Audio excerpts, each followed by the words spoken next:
Did you know that in Guatemala there are over 24 languages that are officially recognized, mostly Mayan languages?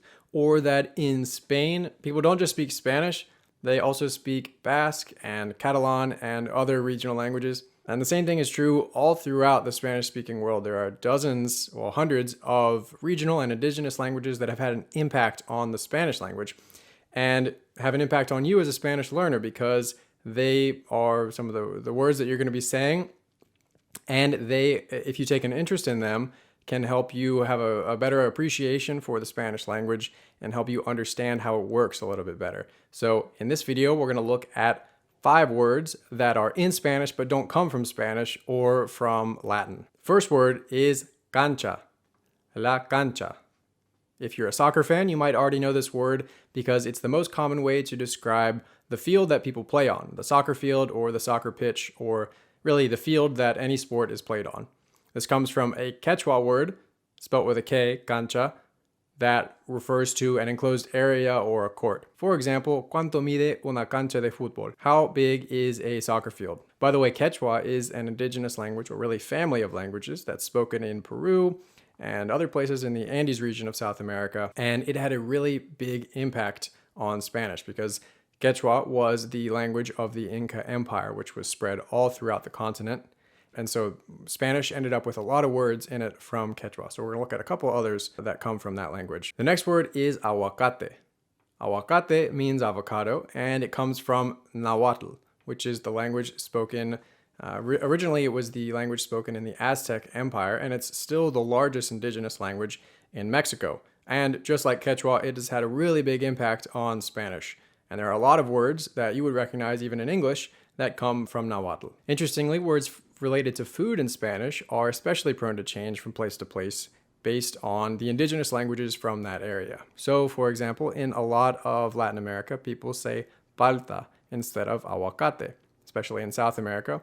Palta comes from the Quechua language, and it's a word in Chile, Argentina, Uruguay, Peru for avocado instead of aguacate. For example, el aguacate o la palta se ha vuelto muy popular en Estados Unidos en las últimas 2 décadas. Avocado has become very popular in the United States in the last 2 decades. Number 3 is carpa.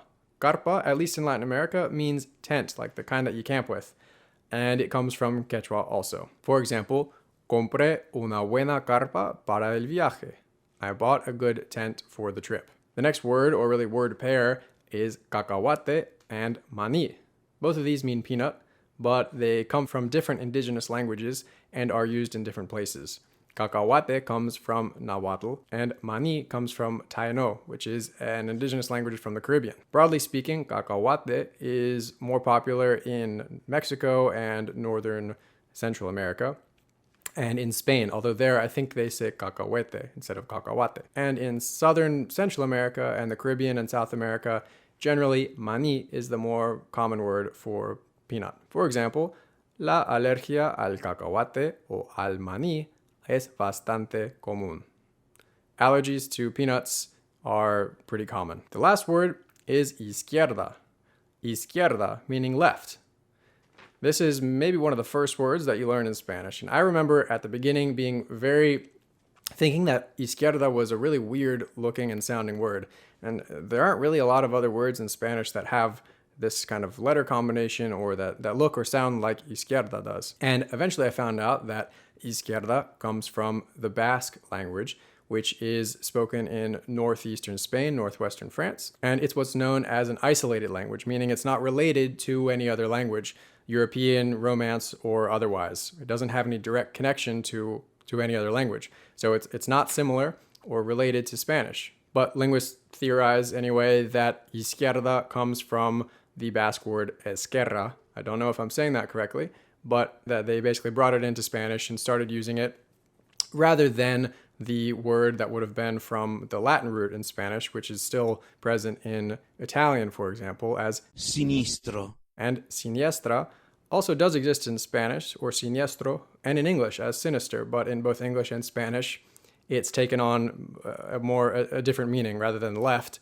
it's taken on the meaning of what we know as sinister. So in an example with izquierda, tu habitación está a la izquierda, la mía está a la derecha. Your room is to the left, my room is to the right. That's it. If you know any other words from indigenous languages or regional languages that are used in Spanish, let me know in the comments. I'd love to read them. And if you want more tips or more videos just like this one, don't forget to subscribe. And if you want even more, you can head to my website at breakthroughspanish.com, where I have a free course designed to help you learn some of the basics of conversational Spanish in just 5 days. So if that sounds interesting to you, check it out. Otherwise, I will see you in the next video. Thanks for watching.